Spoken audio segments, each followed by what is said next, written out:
One. What is up, everyone? Happy New Year's Eve to you all. 2021 will have more in store, especially for this Coast to Coast podcast. I'm Liam, hosting the podcast today alongside Carson and Jose. And today we're going to get into some topics about week 16 and talk about what's ahead and forward. But first of all, just want to shout out, subscribe to the channel, and link below to our Spotify where you can listen to our podcast just to the audio. So link below in the description, and let's just get started with game number one. We got the Saints with a 52-33 victory over the Vikings, with Kamara with a NFL record tying performance of 6 rushing touchdowns on the ground. We also saw some work from the receivers for the Vikings with Thielen getting in 8 receptions for 97, Justin Jefferson going over 85 yards, and Irv Smith with a big game. Carson, what do you got to say about this one? You can't really talk about anything else first without mentioning Kamara. Absolutely ridiculous. 6 touchdowns is only the second player ever to do that. It's just crazy. And if you had him and you made it to your fantasy championship, congrats. Except in one of my leagues, the guy I was playing against had him, and I still beat him. Subtle flex, but monster game, winning fantasy championships all over the freaking world. He went off. It was kind of weird how they let Taysom Hill get his 7th touchdown. I don't know what that was all about, but still he got 6. It was amazing. And Minnesota just couldn't stop anything at all. They probably couldn't have even stopped me if I was out there. But as for them, nice games from the receivers, like you said, Thielen and Irv Smith both having 23 points. And a solid day for Cook. 16.5, solid week, but I think a lot of people were expecting Cook probably do a lot better, especially because, you're expecting a lot more in a fantasy championship if you made it there with him. But still a great season for him. And, RB2, that's nothing to be shameful about. But Kamara just, officially RB1, just ridiculous, bro. It's crazy to watch. A Christmas miracle. Exactly. Yeah. But besides that, their passing game really wasn't that great. Breeze got picked off twice, and they had a drop pick.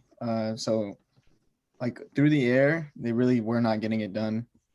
It was pretty much just Kamara all day that was just cooking them. They could not stop him at all.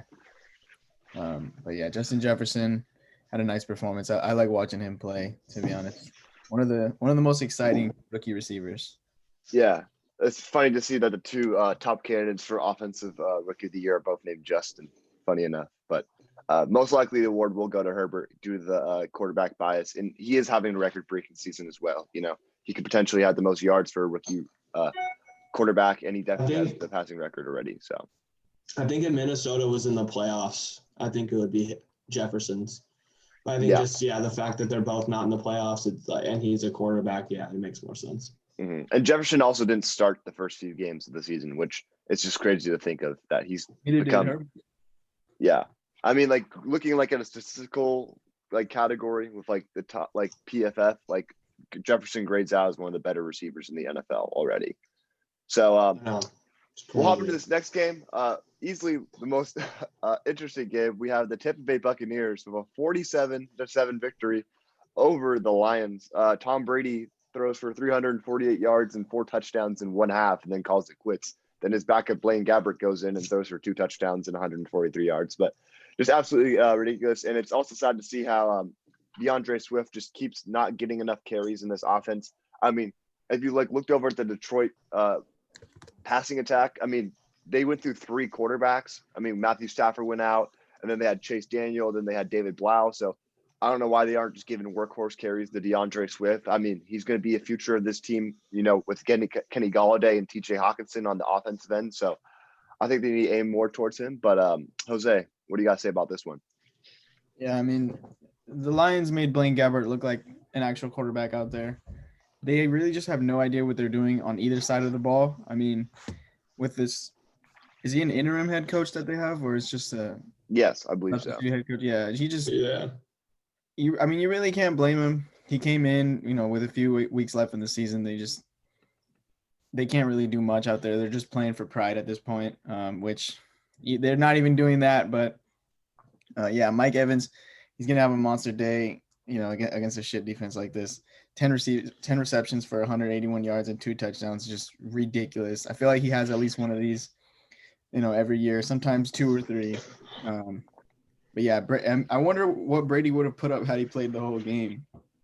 Maybe we could have seen another record broken this week, but yeah, only 5 incompletions. That's insane. Yeah, definitely. I mean, the Bucks have been beating up on bad teams like all season, it seems like. And yeah, like you said, Mike Evans went off. It was dope to see him go off, for fantasy championship week. And the pros for DeAndre Swift, he was the leading fantasy scorer for the Lions, and the con is that he only had 9 fantasy points.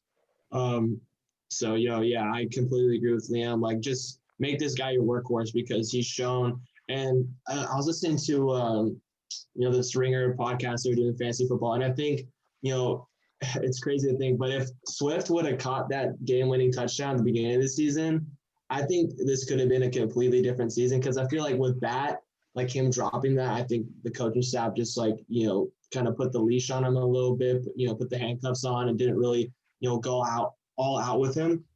But I think if he catches that, I think that probably would have, they wouldn't have done that. They would have just kept him as, a workhorse back of the whole season. I think that really kind of, stopped his growth a lot, which I thought was a really interesting point. I just wanted to reiterate that. But yeah, dude, it's sad. I don't even know how this team has 5 wins, I think. Yeah. 5 or 6 wins. But I mean, looking at it, doesn't make any sense. Like we're talking about with Swift, he had 4.5 yards of carry, which is super good for a running back, which, why would you abandon that, especially going against this Tampa Bay team? But speaking of this Tampa Bay team, they'll be playing the winner of the NFC East in the first round of the playoffs. So, sorry, Jose, I'd expect the Tampa Bay, if your Cowboys are going to get against them, they're going to give them a beating up or whoever they play. It's going to be – they probably have one of the easier rides to the playoffs in the next round. But speaking of not the playoffs, well, not really. We got the San Francisco 49ers, CJ Beathard on the anniversary of his brother's death with a 20-12 victory over the Arizona Cardinals. Puts them in an interesting place for the playoff race now. They are going to have to get a win against the Los Angeles Rams and hope for a Bears loss to secure themselves in the playoffs. Carson, what do you got to say about this one? Yeah, the Niners, just showing, that they're still one of the best teams in football, when they're healthy, because, they're still, putting out great games like this with their second and third string guys. I mean, Jeff Wilson was the guy today, 183 yards on the ground to go along with the receiving touchdown. He went off for 27 points. And also great to see Juice get 2 touchdowns as well. And then Kittle coming back. Kittle had an okay game, but just nice to see him, healthy again. As for the Cardinals, I don't really think it's Kyler struggling, even though, Kyler's had an amazing fantasy season, but he has definitely struggled a little bit passing. And if he didn't have Hopkins, I think it would definitely look, it would look much, much, much worse. Even though, his passing offense still isn't as great as I'd like it to be. But I think a lot of that's been health. And I just still think that Kingsbury is not the guy. I really think to unlock Kyler and this team's potential, which I think they have a lot of, I don't think it's with Kingsbury. I don't know if they're going to get rid of him after this. They'll probably give him one more year. I don't know. I just don't think he's the guy. I mean, are the Niners trying to make the playoffs? Trying to lose a pick. Are you guys trying to make the playoffs? Because at this point, I don't really see a point in trying to make the playoffs. It's the same thing with the Cowboys. I don't really understand why you're making this playoff push, especially this late. At this point, just get the better draft pick and move forward for next season because you're not going to make any noise in the playoffs. There's really no point. And I get that they're players and they want to win, but sometimes it's for the betterment of the team. But yeah, Kyler with just an extremely efficient day on the ground, only 8 carries, but almost double what Kenyon Drake put up on the ground besides the touchdown. Yeah, just Kyler, I think he chucks the ball up a lot and just a lot of people don't come down with it, unless it's a man named DeAndre Hopkins. Yeah, I think they need to go for a tight end this offseason. Yeah, I mean, if they can secure a good, maybe get someone like Zach Ertz or even if they, they go for, I think, Pat Fearman, the guy out of Penn State, he's a pretty solid tight end. I mean, there's no way they're going to get Kyle Pitts. I can't imagine that unless they miss the playoffs and somehow their pick's high enough. But I think someone like if you put a dynamic playmaker alongside DeAndre Hopkins, I think that's going to unlock Kyler more. But Kyler still has a lot more to work on as the quarterback. He needs like a safety net, like in the middle of the field, like a guaranteed like 5 to someone just like dump it off to, like a tight end. Ertz would be amazing. Yeah, someone to revive a career. But I think Murray's still going to be drafted top 5 in fantasy next year due to his ability to run. So I think you're still going to see the top guys probably going to be. It's going to go Mahomes. Then with the resurgence of Lamar Jackson, people might be betting on him. Kyler Murray's definitely going to be up there, and then it's going to be people. Are they going to pick Rodgers? Do they think Rodgers? Do they have faith in him anymore? But it'll be interesting to see. But no, heading into this next game, interesting situation we have in Miami as the Dolphins with a 26-25 victory as Ryan Fitzpatrick hits one of the craziest throws I think I've ever seen watching football with a face mask penalty alongside, throws it on a dime to Mac Hollins for a 34-yard gain, sets up a Jason Sanders game-winning field goal. Absolutely crazy game. Myles Gaskin doing well. But Jose, what do you got to say about this one? Yeah, I mean, the best no-look pass of all time. Even Mahomes said it himself. But, Myles Gaskin with a crazy performance. Just finally unleashing him. I feel like the whole season, he had kind of been, dabbling in around like 15 to 18 points, being that RB2 fringe type of player. And he finally just had a monster day on the ground and through the air. I really hope that they keep rolling with him next season and, invest in him as their future premier back. But, Nelson Aguilar, I mean, you got to give him props for the season he's had with the Raiders. 5 for 155 and a touchdown this game. A really revival of his career where we thought he was done in the end, not just with the Eagles, but in the NFL. I thought he was done. I mean, he could not catch an open pass out there, but now, he's established himself. Is he their number one besides Waller? I mean, yeah, I guess you could say it. I also got Tyrell Williams coming back next year, but I mean, I'd put some stock in Nelson Aguilar as a backup wide receiver on my team next year. Yeah, he's definitely a decent option now. Definitely more than he was last year or before. But yeah. Yeah, I think he's one of like the better. Like he's probably going to be like the second to last or like the last like wide receiver you'd pick up, and I think there's like a lot of upside for where you'd be drafting him. Yeah. Mm-hmm. The Dolphins are just so weird. I just want to talk about real quick, like what's going on with Tua. Because, like, I feel like, for a young quarterback, like, to keep, benching him, switching him on and off, I just don't really think that's, like, the best way to approach it. I mean, obviously, like, what do I know about football? But, like, I feel like quarterback, like, the whole key with a quarterback is, like, confidence. And that's, how to take away confidence is, like, to keep benching him and keep, like, on and off. Like, I think you should, Fitzpatrick, that was awesome. That throw was incredible. But I still think, like, for the long term, I think you just like let Tua go out there and let him make these mistakes in a year where you've kind of overachieved. I think we all realize like the Dolphins are really scary in the next like year, 2 years, 3 years. And this year was kind of like their coming out party. And I think they were like a year early from really being like a really like, solid, AFC playoff team. And I think just let Tua go out there, like let him make these mistakes and like, build that confidence and build that experience for next season and the years to come. It's just kind of weird what they've been doing. I know like they are kind of in like a win now to secure that playoff spot. So I do understand that aspect of it, but also for like a long-term aspect, I'm like, just start him, bro. Like let him work it out. Yeah, I mean, they also have. I mean, with Ryan Fitzpatrick reported out next week, Tua's going to have a big game on his hand against the Bills. An AFC East powerhouse. What it's going to seem like. Yeah. Is Tua going to be able to pull it out? I mean, it's going to be interesting. I'm definitely going to be tuning in if it comes down to it where Tua has the final drive and he's going to have to prove himself. Someone that coming from Alabama, he was seemed as there was a lot of talk of him or Joe Burrow were going to be the number one pick. I mean, going into the season before Joe Burrow had his Heisman season, Tua was very well going to be that first pick. So I mean, Tua's got to prove to everyone that despite the injuries, despite the way that Flores has handled this quarterback situation, he needs to go out there and prove that he can be a franchise quarterback, because if he can't prove it, I mean, I think next year, I mean, as quick as people are judging quarterbacks, next year's going to tell a lot for Tua. Yeah, definitely. Yeah, so without further ado, we'll get into this next game.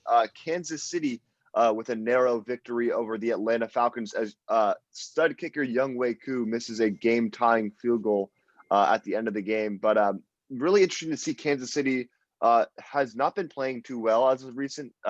A lot of very close one-possession games.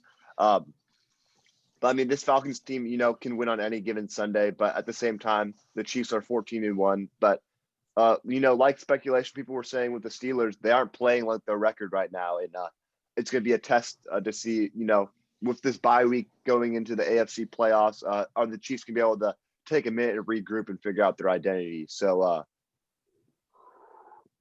how about Carson? What do you guys say about this one? Yeah, I think jumping off your point, I'm not really too worried about them, just because I feel like the Chiefs, they're kind of like the Warriors, the prime Warriors, where they can really turn it on whenever they want. They could be down 20 and they could turn it on for 5 minutes and then be up 20. So I'm not really too worried about them, especially because they already won the Super Bowl last year. They know what it takes, and I think they can turn it on whenever they want. Unlike, I think, like the Steelers, I think they that's really troublesome what's been going on with them, and I think definitely not really playing like their record's been showing. But yeah, not really too worried about the Chiefs. I lost a ton of money betting the over because I'm thinking, all right, you got the Chiefs, you got the Falcons. I mean, come on, these are two the most explosive offenses, and I lost a ton of money. But Kelsey just capping off an incredible season. I can't believe he before Diggs was leading the league in receiving yards as a tight end, which is just ridiculous. He's had a monster last few weeks and just crazy season. But Tyreek Hill was a little quiet, which sucks, especially for championship weekend. And then as for the Falcons, I mean, Ridley had a pretty nice day, and then Hurst had a really solid day for a tight end, but not really much else going on for them. I mean, Matt Ryan, okay, 300 yards, 2 touchdowns, but just a weird game. I thought this was going to be much more high scoring. It was definitely a little disappointing in that aspect. Mm-hmm. Jose, what you got to add? I mean, I'm definitely in the same boat where I have confidence that this Chiefs team can just turn it on at any moment, and just I feel like they're just playing with us at this point. They're just oh, we're not going to show you everything we've got. We're saving it for the playoffs. But yeah, Kelsey with the record-breaking game. I mean, he caught his 100th reception on the year, and also broke Kittle's record for receiving yards from a tight end. So tough for you guys, but great for it's Kelsey. all good. Gotta respect. I really thought this game respect greatness. Be more explosion. Yeah, definitely. All right. Well, coming into another shocker, the winless Jets from a few weeks ago are now the back-to-back winners, as the Jets, with a diminished Browns receiving core, is able to get a 23-16 victory over the Browns. Really unfortunate because I'm pushing for these Browns to make the playoffs. Obviously, they still got a chance, but this was seen as one of the easier wins, and now they got to go against Pittsburgh, who's fighting for that number 2 seed in the AFC playoffs. So we'll be interested to see. So, Jose, what do you got to say about this one? I mean, I guess, taking a win away from the Browns, it's got to feel good knowing, you're still going to have your same pick. But just what are the Browns doing? I mean, their whole identity had been running the ball, running it down their neck. And then now this game, they just don't want to do that. And I guess, they didn't have any receivers this game. So that should give you even more reason to just run the ball. Use your 2 best players out there, Chubb and Hunt. Yeah. But I mean, it sucks because I feel like the COVID rules are kind of sketch, because Haskins was able to suit up this week, but a bunch of close contact receivers, on the Browns weren't, which is just unfortunate. But Baker really couldn't do much through the air with no receivers out there, which is why they should have just ran the ball. But 53 passing attempts. Tough loss. Ridiculous. Carson, what do you got to add? Yeah, it just doesn't make any sense. I mean, the only reason why I could see them like not running the ball as much is because they fell behind. But I mean, they're only behind. It's not like they were down like 2 or 3 scores. I mean, they're barely down. Going into halftime. Like, I don't know. I just feel like, yeah, like what are you doing? Like it's the Jets. You have Chubb and Hunt. You're going to be able to just run the ball down their throat and just you're going to end up beating them with two of the probably top 10 backs in the league. Just so weird. And I thought they were like kind of a lock in like the wild card spot, but now they're like on the verge of not even making the playoffs anymore. It's like the most Browns thing possible, which is kind of sad because I was actually like really excited to, see them in the playoffs and, see them at least compete against whoever they're going to play with. But now I don't know, what do they like have to beat the Steelers and then something else has to happen, or I'm not sure exactly. I don't know. I think the percentage is low because they're playing the Steelers, but then again, it's the Steelers, so who knows? I mean, hopefully, I don't know what the word is on the Browns receivers. I'm assuming they're back and they're able to play this week because otherwise, there's no way the Browns are going to win this game. But do they like have to beat the Steelers to get into the playoffs? They have to beat the Steelers, and the Ravens have to lose. Oh, that's tough. And the Ravens are playing. Hey, you never know. The Bengals out there. Bengals are hot. It's hard because I want to see what's it called? I want to see the Ravens make it. I also want to see the Browns make it. So it's gonna be interesting to see how that works out. But speaking of teams fighting for another playoff spot, we got the Indianapolis Colts failing to get a victory over the Pittsburgh Steelers as the Pittsburgh Steelers secure the AFC North with a 28-24 victory, led behind Ben Roethlisberger, who was slinging that ball in the second half, leading his Steelers to a comeback victory. TikTok boy playing pretty well this game. But Carson, how about you address this one? Yeah, definitely. I thought the Colts had this one, but like Steelers, like typical Steelers, I feel like we've seen this so many times over the last like decade or so, just always making those fourth quarter comebacks. Yeah, like you said, Juju had a great day. Deontay Johnson also had a really solid day as well. Ebron catching a touchdown. Connor got a touchdown, but only 5 carries for 21 yards. So still the run game is still non-existent. Yeah, and as for the Colts, I mean, of course, Taylor went crazy, which like him and David Montgomery is just the most random. Like those two have been going off in the fantasy playoffs when they were like kind of almost irrelevant, like halfway through the season. Like they were so frustrating. So that's just so weird to see both of them. But good for them. But I think both finished as top 10 fantasy backs this year. So good for them. And then Zach Pascal, again, I'm not even going to start with him. He just decides to become like Randy Moss, like the last like 2 weeks of the season. It's crazy. But yeah, this was a tough one for the Colts. Actually, like I really wanted them to take this dub, but Steelers ended up coming through and just showing like they like the Steelers, like we all call them frauds, but they are still really good and they have the potential to do this. I just still don't think that they can compete with the Bills or the Chiefs. Oh yeah, a good win for them. Good come from behind win for them for sure. Yeah, I definitely thought the Colts had it in them. Me too. It's tough for them. They took the lead early, at half, but yeah, I mean the Steelers are gonna beat you through the air. You pretty much know what they're gonna do. So I think if they match up against a team with a good secondary like the Ravens or someone like that in the playoffs, I think they're pretty much done. As long as James Conner doesn't become Jesus Christ again, but yeah, I mean this Steelers team, they do have a lot of weapons, but I think against a good secondary, they're pretty easy to shut down. And we saw that happen, against the Bills and against other teams. Football team. Yeah. But no, I think going into the offseason, they should try and go after, I think a dynamic running back, whether they have a lower pick and they go Travis Etienne in the first round. I mean, I think they're pretty much secure along the offensive line. They got a good receiving core. They don't need to go there. Obviously, that defense is one of the best in the legue. I think, if they get someone like 2 of their guys back. Yeah, I mean, if they get, they're going to get Bush back, and then they're going to get Vince Williams. But if we see Travis Etienne come into that system, they can try, replicate something that Le'Veon Bell used to bring for that Pittsburgh. To a running back that is similar in versatility to what Le'Veon Bell used to be when he played for the Steelers.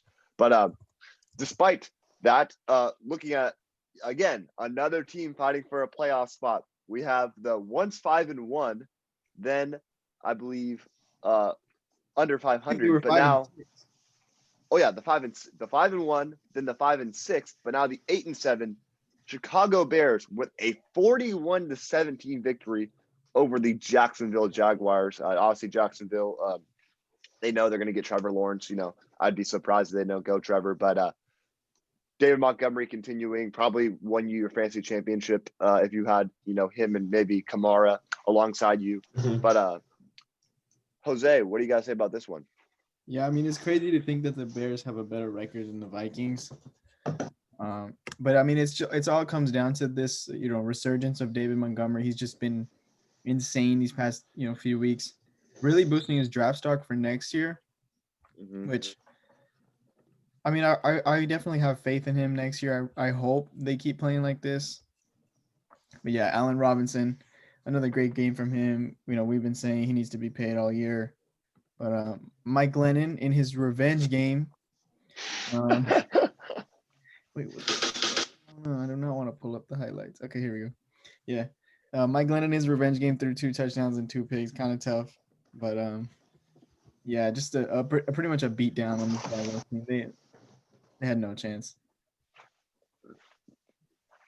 Carson, just weird to see James Robinson.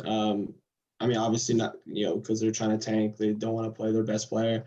Just sucks for anyone that had him in fantasy. David Montgomery, yeah, he's been going off, but he's giving me massive Kenyon Drake vibes from last season. I think his draft stock's going to go up. I just don't necessarily know if I'm willing to get him at a higher spot, I guess. I don't know. I still just don't trust him all the way. And then Allen Robinson just doing what he does. I desperately want to see him. If the Bears aren't getting Watson, we need to see him go to another team. I think, somehow, I don't know, if Green Bay could make him their wide receiver 2 or something like that, or just get him on a contender would be incredible.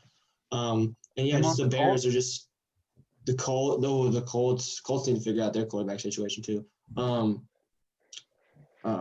But just the Bears, it's just been so weird. They can't decide if they want to be ass or if they want to be a playoff team. No clue. As for the Jags, Chark had a good game, and then Chanel had a good game as well. They both caught touchdowns, but I mean, it's the Jags. They're just waiting on Trevor Lawrence to get drafted. But yeah, let's see if the Bears can make it in. I don't think they're gonna make any noise, but good for them saving their season. Yeah, it'll be interesting. I'm going to have a lot of faith in someone like Chanel and someone like Chark with Trevor Lawrence there, a generational talent. It's going to be interesting to see how he transforms them because, I mean, if they're putting up these decent numbers with, Gardner Minshew, who's in a bad quarterback at all, but then Mike Glennon, what's going to happen with Trevor Lawrence. So that'll be interesting to see.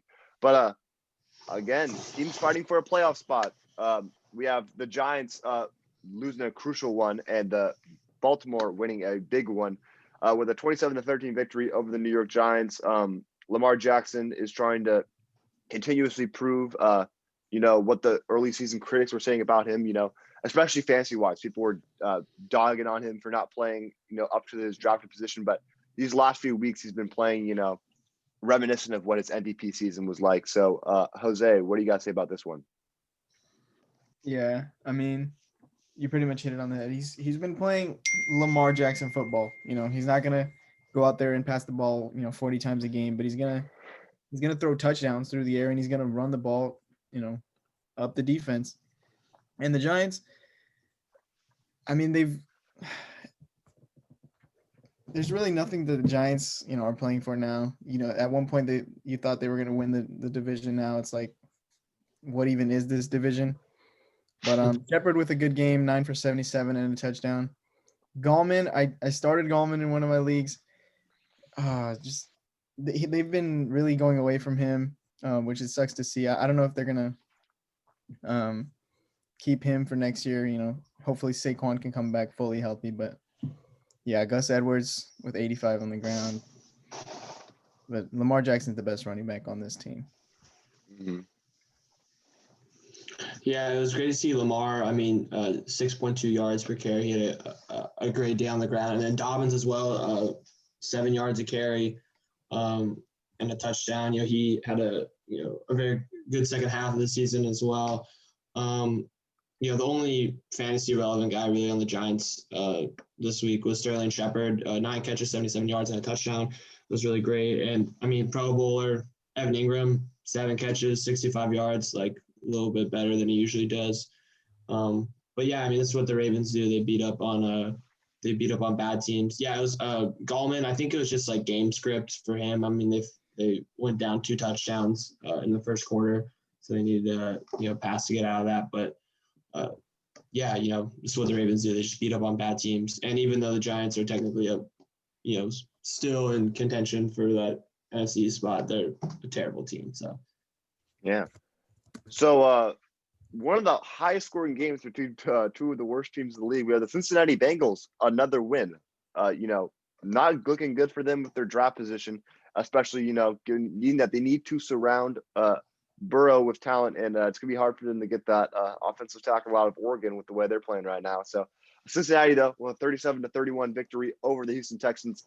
I just feel bad for Deshaun Watson at this point. I mean, that his team can literally not play defense to go against Brandon Allen, while Deshaun Watson is putting on the best performance he possibly can. So, Carson, what do you got to say about this one? Yeah, this was a weird fantasy game for the Bengals. Just like a ton of points for the Bengals coming from like guys out of nowhere. I mean, Ryan, like getting all the work. Like I don't even know if he like was playing at all the last few weeks, and like getting all the work that Bernard would have probably gotten. So that was weird. Brandon Allen actually had a really solid game. I mean, 371 yards, 2 touchdowns. He was a QB 10 for the week, which was very shocking. And then T. Higgins, just kind of showing a lot of Terry McLaurin in him, where it just doesn't really matter who's the quarterback. He's still going to get his.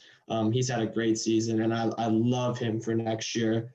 I think he definitely has some, like second-year wide receiver where he's just going to be like, elevate his game even further. He had a great day, 6 catches, 99 yards, and a touchdown. So, yeah, great win for the Bengals. As for the Texans, Watson doing what he does. David Johnson coming back to life with 12 carries, 120 yards, and a touchdown. And then Cooks with a great day as well.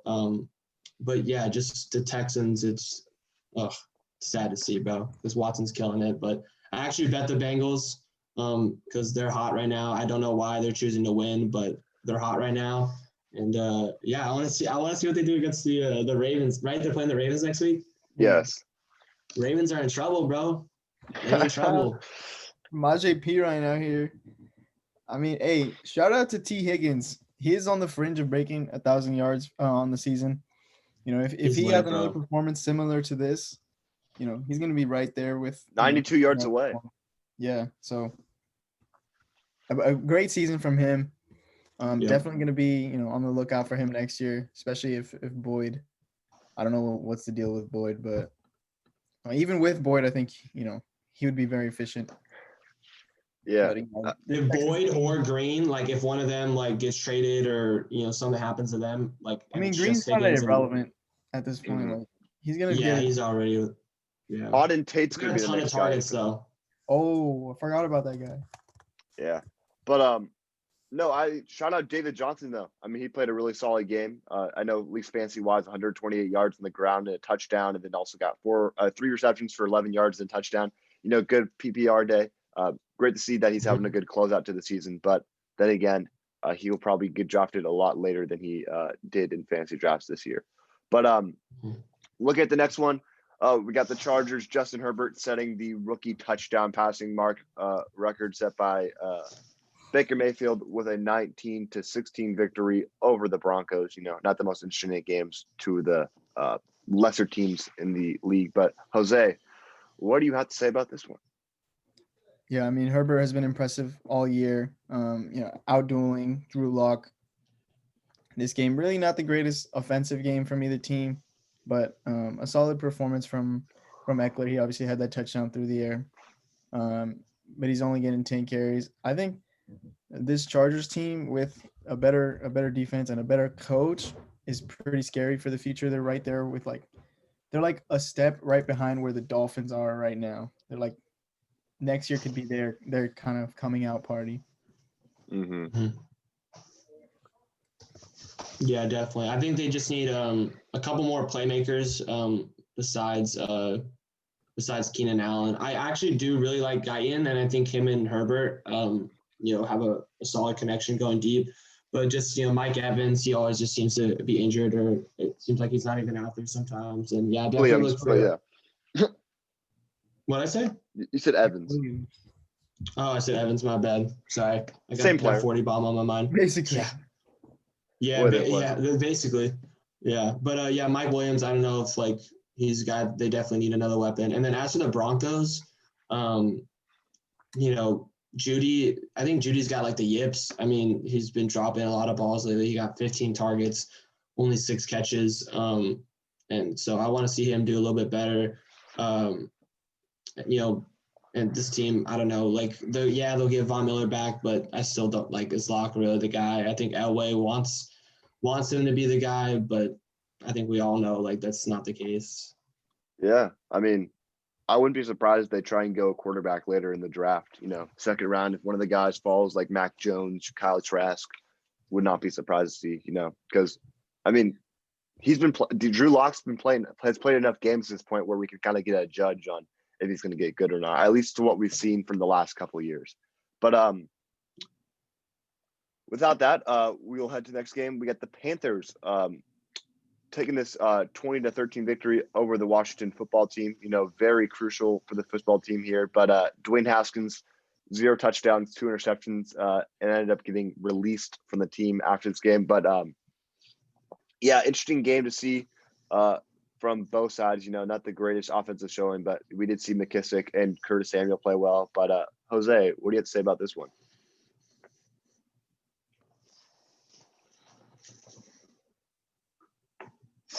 Oh, Jose, you're muted. Oh, my bad. I was saying Curtis Samuel is pretty much their wide receiver 1 and running back at this point. I mean, he's out there putting 52 yards on the ground and 100 yards through the air. Just what a absolute Swiss Army knife for them. Really interested to see how they, incorporate him once McCaffrey comes back. But a solid win for the Panthers. Really tough for the football team. Looks like they're not going to win this division anymore. But it's good to see Gibson back out there after he went down with that toe injury. But yeah.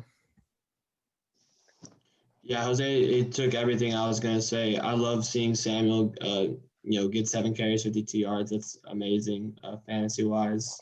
And yeah, that's about it, honestly. Yeah, he saw everything I was going to say. McKissick went off. Logan Thomas had another solid game, 7 catches, 63 yards. That's really, really solid for a tight end. But yeah, shout out the Panthers. I mean, I actually like the Panthers going forward. I think they're one of the best bad teams in football. Oh yeah. So I think once they get McCaffrey back next year, get a couple more guys on defense. I like them going forward. They're a sneaky team. They got 3 really promising young prospects on that defensive end. They got Jeremy Chin, who's been playing really well this season. Obviously, Brian Burns is one of the best pass rushers, and Derek Brown's been a run-stuffing monster for them. But it'll be interesting to see fantasy-wise next year how you're going to rank. Robbie Anderson, DJ Moore, Curtis Samuel, and Christian McCaffrey. So hopefully Teddy Bridgewater can pull it together, and we can see him play the way that he wasn't Minnesota before that injury went down for him. But and going to the next game, we got the Cowboys with a statement victory with a 37-17 victory over the Eagles. Jalen Hurts was not the person that he'd been of recent with a touchdown and 2 interceptions in this game. But, Michael Gallup and Cooper came out to play this game. So without further ado, I'll let the Cowboys man himself, Jose. What do you guys say about this one? Hey, not only Gallup and Cooper, but CD out there had a touchdown on the ground. Mm-hmm. Just a great performance from the offense and the defense. I mean, the defense. We normally really struggle with mobile quarterbacks. I mean, you saw what Lamar Jackson did to us. You've seen what other quarterbacks like Deshaun Watson has done to us in the past. we do not do well with running QBs. But for some reason, this game, we were just able to really read. I mean, he did get 69 yards on the ground, but we were just able to read his passes and get those picks. But Deshaun Jackson, like, how is he still burning us after all these years? Like, he was Tyreek Hill before Tyreek Hill. One catch, 81 yards and a touchdown, and he does nothing the rest of the game. But yeah, just insane. I mean, I don't know how old he is now. What, like 33 or something? Oh, he's like 35. I'm pretty sure. Yeah, he's up there. And he's still out there, like, fast. Still fast. And he hadn't even played 34. for like 7 games. He just wakes up out of bed and just zooming out there. But yeah, I mean, Zeke fighting for his bag. I mean, he's out there pretty much fighting to keep his spot after Pollard had put up such a great performance the week before. But yeah, it's a good win. It's good to see, our guys still fighting out there. Sadly, we don't have Dak, but Dalton is solid, I guess. Carson to add? Yeah, I mean, Dalton's like one of the most like overqualified backups in the league. I mean, like was the starter on, some pretty solid Bengals teams there for a few years. Michael Gallup just like come out of nowhere. It seemed like he did nothing all season. And I think a guy that I personally loved, him and CD, I love them going into this season for fantasy just because you're getting like similar production to Cooper at like, a draft position way later than Cooper. But Gallup didn't really do anything all year, but besides this game, monster game. And he's someone I think like Allen Robinson, like I desperately want to see like get traded. And a team just came in my head. I think the Dolphins, like you see what happened with, Hopkins and Diggs, going to the young quarterbacks. I think the Dolphins need to follow that plan and get a weapon like that for Tua. If you really think he's the guy, get him someone that, helps his game out so much more, get him like a wide receiver, one like that. And I just think, they don't really even need Gallup. I mean, yeah, it's nice having all three of them, but Cooper and Lamb are so good. I think he's a potential trade target as well, maybe bolster up that defense. But yeah, Zeke, again, had a solid game, which was weird, like why they didn't use Pollard more than they did, especially like what he did last week. 9 carries, but still, like, I think should have been probably like a 50-50 split out. That's what I was kind of expecting. And then Philly, like no one over 4 catches, just their receiving core is just such a mess. Like, yeah, you mentioned it, like the fact that they had like probably their best play like all season with Deshaun Jackson, and they don't go to him at all after that. It's just like it's like what? Like that's what he does. The coolest. Yeah, that's what he does, but it's like, why not like try it a few more times at least, Yeah, just good for the Cowboys, bro. Just wasting them. But yeah, good for the Cowboys, bro. Ending the season on a bang. So they're officially like at the top now, right? Yeah, we're first. We're tied records with Washington. Yeah, but what was I gonna say?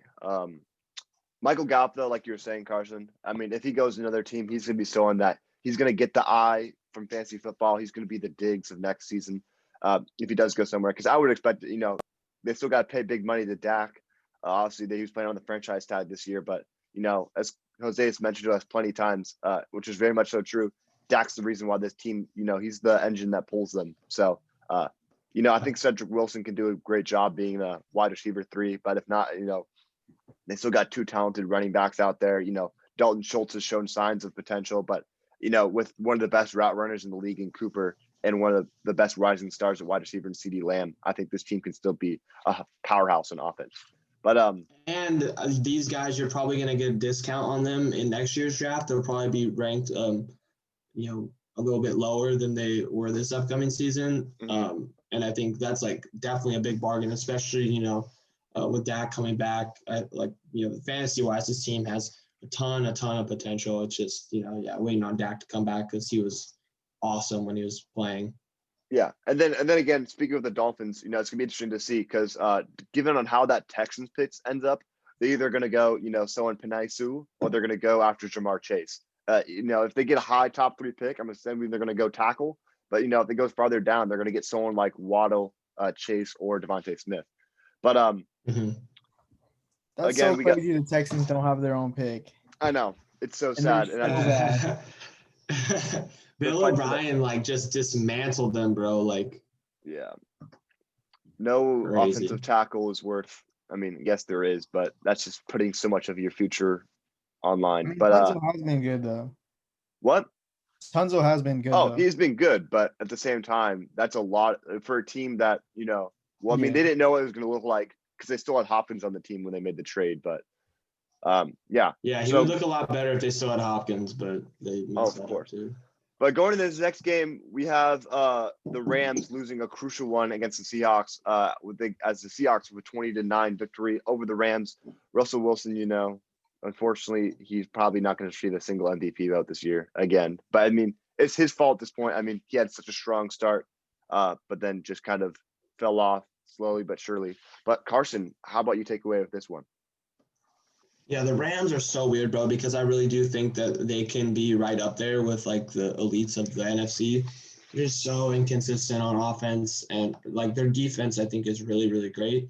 But just Goff is, that 2016 draft, like, him and Wentz are just like falling off like so fast. Mm-hmm. Like, I mean, obviously Wentz, but Goff as well. Just, he's so hit or miss.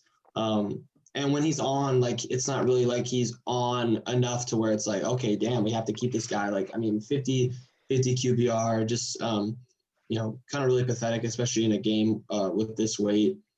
Cup, I mean, had a solid day, 8 catches, 66 yards. That's decent. But just a very disappointing game, like fantasy-wise, because this game is full of fantasy football stars. I mean, Cup, Woods, Chris Carson, Metcalf, Lockett, all those guys. I think were probably like around 10 points or less. I mean, Cup was a little bit more, but most of those guys kind of busted. But yeah, just a weird game, and I think both of these teams just kind of showing that they're kind of pretenders as well. I mean, if they get the right matchup, but I still think I'd probably rather take like the Saints, Packers, and then I think the Bucks as well. I think it just because the Bucks defense is really elite. I think I'd take them over these guys as well. Especially. Jose, anything to add? The Seahawks clinched the division with this win, right? Yes. Yeah. So, I mean, it was an important win for them. The Rams playoff, positioning kind of in jeopardy now, especially with the Niners win. But DK Metcalf with a solid game. Other than that, not the greatest fantasy outing for anyone. With the Seahawks, it's like I want to say like, oh, once you get in the playoffs, it's hard to bet against Russ because he's that elite, like especially in the clutch. But like he just hasn't really been playing like that like the last few weeks. He hasn't been playing like that Russ that like we know and love that like is pulling games out of his ass the last quarter or so. Like just hasn't really been like that. He hasn't really been as dynamic. And I don't know why. I don't know either. I don't know if he's like sneakily injured. I don't know if it's like just the play calling. Like their defense has been better of recent. Like if you look at the stats from week 9, I think that's when they got Carlos Dunlap. I mean, they've been leading the league in sacks since then. They've had a ton of stops in the red zone. They've been a good red zone defense. It's just crazy to see how the table turned because, I bet, a lot of people were doing a lot of trades to get Metcalf and Lockett. And I mean, Metcalf's just fallen off as the last couple of weeks because it seems like this offense just isn't clicking, even though they got everyone healthy. I mean, who's not there? So.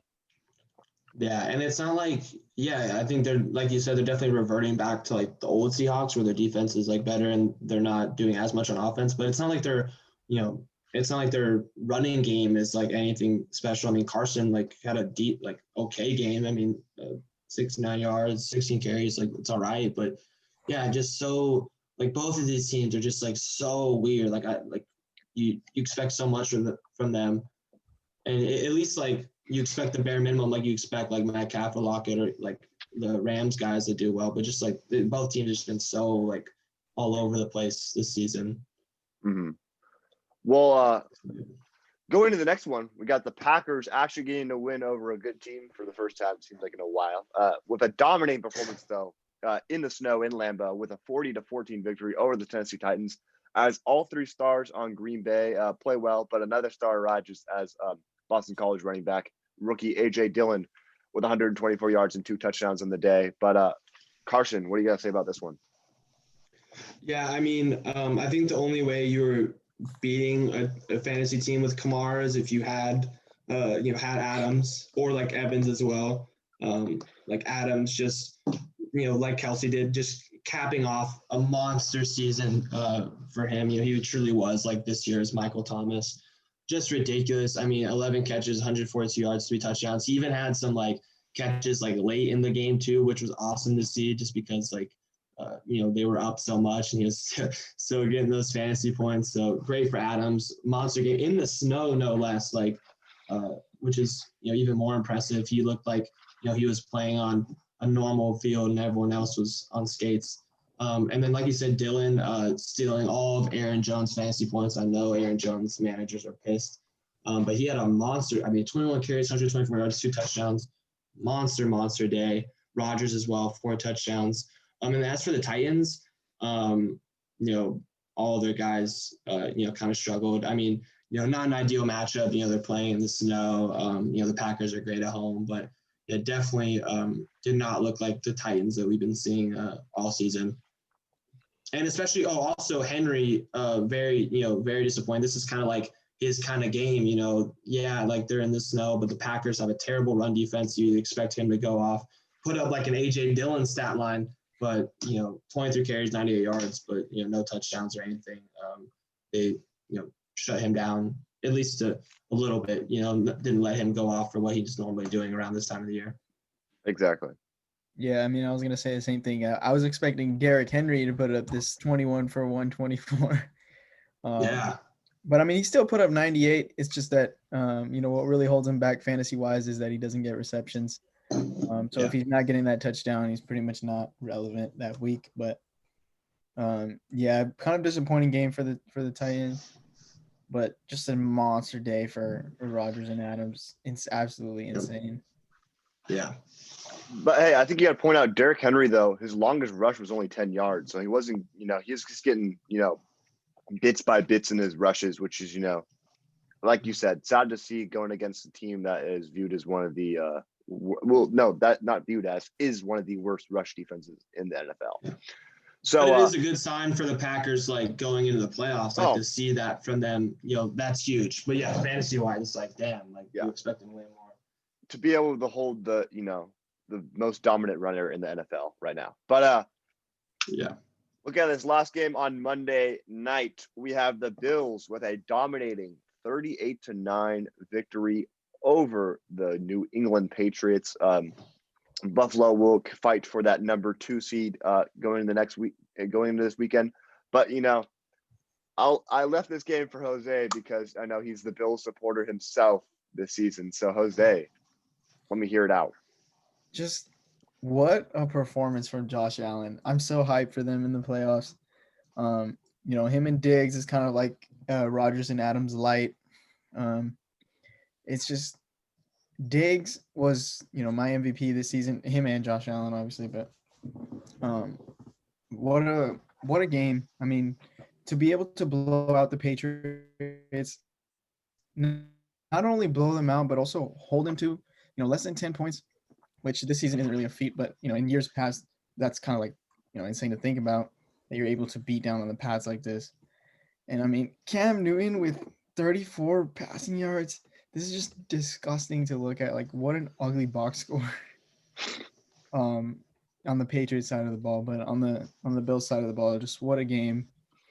From the 2 studs who have been their 2 studs all year. I mean, there's really nothing new here, but yeah, just so hyped to see them in the playoffs. Yeah, me too, man. I mean, it was just dope to see them play this way, just because Patriots have been kicking their ass for the last 20 years. This was finally this one year, this one game, this is for all those blowout losses that you handed us. We're going to give it to you. And just awesome to see Allen and Diggs just cap off.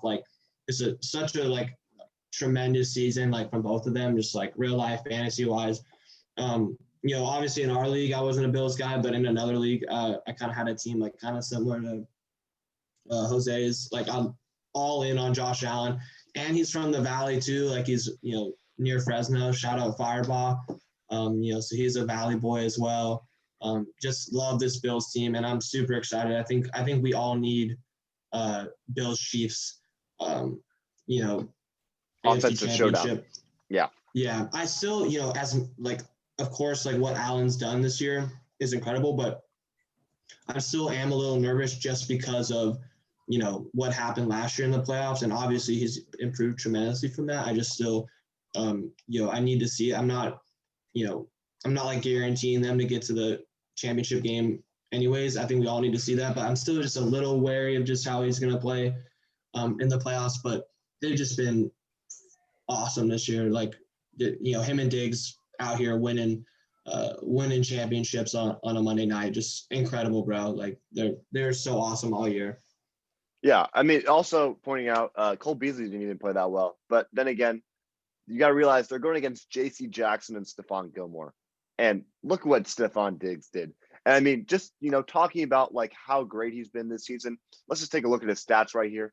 120 receptions, leads the league, I think by miles ahead. 1,459 yards. He's been an absolute monster, especially these last couple of weeks, and 8 touchdowns. It's going to be interesting to see. I think he's going to get drafted as a top 5 receiver next year, 100%. Yeah. I know when it comes down to it, we're definitely going to be going through tons of episodes breaking down who should be your top wide receivers, draft board wise. The way I'm seeing it right now, it's probably going to be Adams, Hopkins, and then Tyreek or Stephon Diggs can be fighting for that spot. It's going to be interesting to see, it's just been great to see that, in this trade was probably one of the most mutually beneficial trades that we've seen in a long time. I mean, honestly, no one was going to expect Justin Jefferson to put up these type of numbers that he did this season. And then no one expected Diggs to play as well as he did. I mean, I was expecting, probably about 1,200 yards, probably 80 or something so receptions, but he's just been, absolutely ridiculous. And you just hope that he keeps that Minneapolis Miracle energy into the playoffs, and he can pull off some great moments for this team.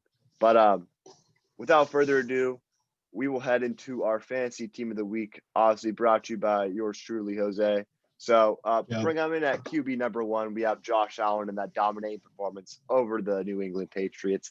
And running back 1, I think, might be the highest scorer. I don't know. Don't quote me on that. Alvin Kamara, though, in his 6 touchdown performance with 56.2. Running back number 2, we have Myles Gaskin going 80 yards, over 80 yards on the ground and through the air. Wide receiver 1, we have Devontae Adams with his 3 touchdown game with 43.2. And another 3 touchdown game, we got Stephon Diggs with 41.5. Tight end 1, obviously someone we haven't seen it all on this list, and someone that, was kind of, I think people had a lot of expectations for going in this year, but Irv Smith, though, has been balling out these last couple of weeks with its 2 touchdown performance against the Saints, 23.3. And then at flex, we got Mike Evans, who absolutely dominated alongside Tom Brady this week. Defense, we got the Panthers going against the Washington football team. And then kicker Jason Sanders, who was kicker 1 this season. But 304.5 points, I believe, is the highest scoring week we have seen this year, which is just absolutely ridiculous to see. Championship week too, like just going crazy. Jose, you're muted. Tyreek had more points than Kamara, like I think 3 or 4 weeks ago when he put 7. I was thinking between that one. So yeah. I mean, it's crazy how many big performances we've had. Think about the performances we've seen. We've seen Tyler Lockett's dominating 200-yard game against the Cardinals. We saw Tyreek just absolutely obliterate the Buccaneers in 1 quarter essentially, and then we saw Kamara putting up 6 touchdowns on the ground. Kamara's not really known for being the craziest rusher as the back. I mean, it's going to be interesting to see. I don't imagine he breaks 1,000 yards this season because I think he's got to get like about 80 or so. And assuming next week, they're probably going to be sticking to Latavius Murray, who's been a guy that they stick to on rushing a lot. And he'll probably just stick, he's obviously going to go over 1,000 scrimmage yards every time. But it'll be interesting to see. Is Derrick Henry or Calvin Kamara going to win Offensive Player of the Year? I think that's going to be the biggest debate that we see. But I think without no much further matters to be discussed, we're going to adjourn this podcast for today. We will be back week 17, I think, with a pretty big episode breaking down, looking forward towards these playoff games. Not fantasy wise, but we'll be breaking down just some regular football for you guys. Probably some shorter episodes, but stay tuned. Obviously, remember, link in bio for our Spotify. Please follow the podcast, support us as much as you can, and signing out. Peace.